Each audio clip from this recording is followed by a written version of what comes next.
حضرت علی اور حضرت معاویہ کی جنگ صفین کا پس منظر۔ السلام علیکم ورحمۃ اللہ وبرکاتہ۔ ناظرین، اسلامی تاریخ میں بعض ایسے واقعات پیش آئے جنہیں پڑھتے وقت دل غم سے بھر جاتا ہے، کیونکہ ان واقعات میں وہ عظیم شخصیات شامل ہیں جنہوں نے رسول اللہ کی صحبت پائی، اسلام کی خاطر بے شمار قربانیاں دیں اور دین کی سربلندی کے لیے اپنی زندگیاں وقف کر دیں۔ انہی اہم اور حساس واقعات میں سے ایک جنگ صفین ہے، جو امیر المؤمنین حضرت علی بن ابی طالب اور حضرت معاویہ بن ابی سفیان کے درمیان پیش آئی۔ آج بھی بہت سے لوگ اس واقعے کے بارے میں سوال کرتے ہیں کہ آخر دونوں جلیل القدر صحابہ کے درمیان اختلاف کیوں پیدا ہوا؟ کیا یہ اقتدار کی جنگ تھی یا اس کے پیچھے کوئی اور وجہ تھی؟ ناظرین، اس موضوع کو سمجھنے کے لیے ہمیں سب سے پہلے اس دور کے حالات کو جاننا ہوگا۔ سن 35 ہجری میں تیسرے خلیفہ حضرت عثمان بن عفان کو باغیوں نے نہایت مظلومانہ انداز میں شہید کر دیا۔ یہ واقعہ امت مسلمہ کے لیے ایک بہت بڑا ثانیہ تھا۔ حضرت عثمان کی شہادت کے بعد مدینہ منورہ میں شدید اضطراب پیدا ہو گیا۔ اس مشکل وقت میں مسلمانوں کی اکثریت نے حضرت علی کے ہاتھ پر خلافت کی بیعت کی، لیکن دوسری طرف حضرت عثمان کے قاتل ابھی تک گرفتار نہیں ہوتے۔ حضرت معاویہ، جو اس وقت شام کے گورنر تھے اور حضرت عثمان کے قریبی رشتہ دار بھی تھے، ان کا مطالبہ تھا کہ پہلے قاتلوں کو قصاص کے تحت سزا دی جائے، پھر دوسرے معاملات دیکھے جائیں، جبکہ حضرت علی کا موقف یہ تھا کہ پہلے پورے اسلامی ملک میں امن قائم کیا جائے، بکھرے ہوئے حالات کو سنبھالا جائے، پھر مکمل تحقیقات کے بعد قاتلوں کو قانون کے مطابق سزا دی جائے۔ دونوں حضرات کا مقصد اسلام اور انصاف تھا، مگر حالات اتنے پیچیدہ ہو چکے تھے کہ دونوں کی رائے مختلف ہو گئی۔ یہی اختلاف بعد میں ایک بڑے تصادم کی صورت اختیار کر گیا۔ اس دوران منافق عناصر، فتنہ پرور لوگ اور وہ باغی جنہوں نے حضرت عثمان کی شہادت میں کردار ادا کیا تھا، مسلسل کوشش کرتے رہے کہ مسلمانوں کے درمیان اختلاف ختم نہ ہونے پائے۔ انہوں نے ہر ممکن طریقے سے دونوں فریقوں کے درمیان بد اعتمادی پیدا کی تاکہ ان کے جرائم پر پردہ پڑا رہے۔ اسی لیے بہت سے مورخین لکھتے ہیں کہ اس فتنے کو بھڑکانے میں انہی شر پسند عناصر کا بنیادی کردار تھا۔ اس پورے واقعے کو سمجھتے وقت یہ بات ہمیشہ ذہن میں رکھنی چاہیے کہ حضرت علی اور حضرت معاویہ دونوں رسول اللہ کے صحابی تھے، دونوں اسلام کی خدمت کرنے والے تھے اور دونوں کی نیت اپنی سمجھ کے مطابق خیر پر مبنی تھی۔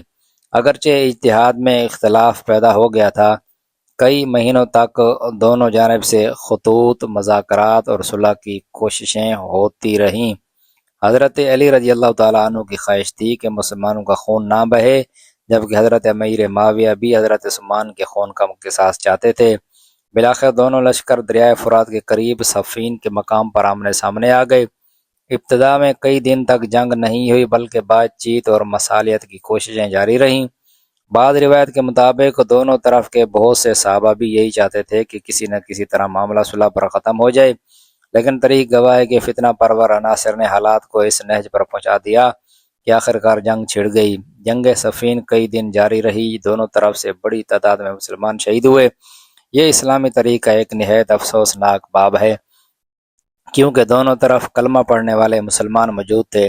اہل سنت کے تمام بڑے علماء اس بات پر متفق ہیں کہ ہمیں ان تمام صحابہ کرام رضی اللہ تعالیٰ عنہم کا ادب کرنا چاہیے، ان کے باہمی اختلافات کو نفرت پھیلانے کا ذریعہ نہیں بنانا چاہیے اور نہ ہی کسی صحابی کی شان میں گستاخی کرنی چاہیے۔ قرآن کریم نے صحابہ کی فضیلت بیان فرمائی ہے اور رسول اللہ نے بھی صحابہ کرام کے احترام کی تعلیم دی ہے۔ اس لیے جب ہم جنگ صفین کا مطالعہ کرتے ہیں تو ہمیں جذبات کے بجائے تحقیق، اعتدال اور ادب کو سامنے رکھنا چاہیے۔ اس جنگ کا سب سے بڑا سبق یہی ہے کہ جب امت کے اندر اختلاف پیدا ہو جائے تو دشمن اور شر پسند عناصر اس سے فائدہ اٹھاتے ہیں۔ اس لیے مسلمانوں کو ہمیشہ اتحاد، عدل اور صبر کو اختیار کرنا چاہیے۔ اسی جنگ کے دوران ایک ایسا واقعہ پیش آیا جس نے بعد کی اسلامی تاریخ کا رخ بدل دیا، یعنی قرآن کو نیزوں پر بلند کرنے اور پھر تحکیم یعنی ثالثی کا معاملہ، جس کے نتیجے میں ایک نیا فتنہ جنم لیا اور بعد میں خارج کا ظہور ہوا۔ جنگ صفین اپنے انتہائی نازک مرحلے میں داخل ہو چکی تھی۔ کئی دنوں تک شدید لڑائی جاری رہی، دونوں جانب سے بہادر مسلمان جانوں کا نذرانہ پیش کر رہے تھے اور ہر گزرتے دن کے ساتھ نقصان بڑھتا جا رہا تھا۔ متعدد تاریخی روایت کے مطابق ایک موقع پر جب حضرت علی کے لشکر کو برتری حاصل ہوئی تو حضرت معاویہ کے لشکر کی جانب سے قرآن مجید کے نسخے نظم پر بلند کیے گئے اور آواز دی گئی کہ ہمارے درمیان فیصلہ اللہ کی کتاب کے مطابق ہونا چاہیے۔ یہ منظر دیکھ کر حضرت علی کے لشکر میں موجود بہت سے لوگوں نے جنگ روکنے کا مطالبہ کیا۔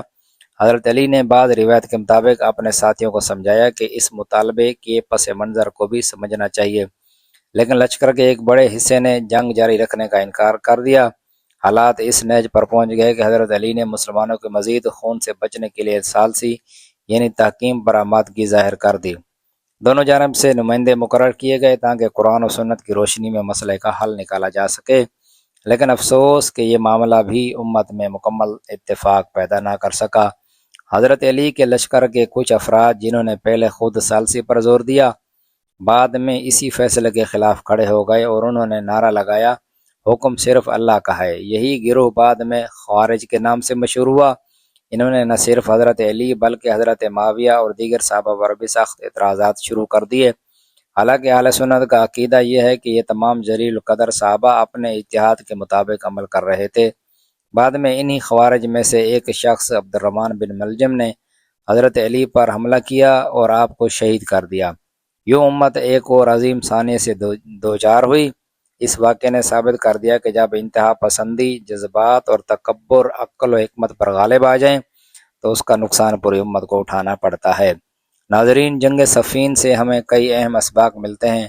سب سے پہلا سبق یہ ہے کہ مسلمانوں کا اتحاد ایک بہت بڑی نعمت ہے، اور جب اختلاف شدت اختیار کر جائے تو دشمن اور فتنہ پرور عناصر اس سے فائدہ اٹھاتے ہیں۔ دوسرا سبق یہ ہے کہ ہر تاریخی روایت کو تحقیق کے ساتھ پڑھنا چاہیے، کیونکہ صدیوں کے دوران بہت سی کمزور اور من گھڑت روایت بھی مشہور ہو گئیں۔ تیسرا سبق یہ ہے کہ صحابہ کرام رضی اللہ عنہم کے بارے میں ہمیشہ ادب اور احتیاط کا رویہ اختیار کرنا چاہیے۔ اہل سنت والجماعت کا یہی عقیدہ ہے کہ حضرت علی اور حضرت معاویہ دونوں عظیم صحابہ تھے۔ دونوں نے اسلام کی خدمت کی اور ان کے درمیان اختلاف ایک اتحادی اختلاف تھا، نہ کہ دین سے دشمنی یا ذاتی مفاد کی جنگ۔ ہمیں ان کے اختلاف کو بنیاد بنا کر نفرتیں پھیلانے کے بجائے ان کی خدمات، تقوی اور اسلام کے لیے قربانیوں کو یاد رکھنا چاہیے۔ آج امت مسلمہ کو بھی اسی اتحاد، برداشت اور حکمت کی ضرورت ہے، کیونکہ جب مسلمان آپس میں لڑتے ہیں تو نقصان پوری امت کا ہوتا ہے۔ اللہ تعالی ہمیں صحابہ کرام رضی اللہ عنہم کی سچی محبت نصیب فرمائے، ان کے ادب کی توفیق عطا فرمائے اور ہمیں ہر قسم کے فتنوں سے محفوظ رکھے۔ آمین۔ ناظرین، ویڈیو اچھی لگی تو لائک کریں، شیئر کریں اور چینل کو سبسکرائب کریں اور کمنٹ میں ایک مرتبہ درود شریف لکھ دیں۔ اگلی ویڈیو تک کے لیے اجازت دیجیے۔ اللہ حافظ۔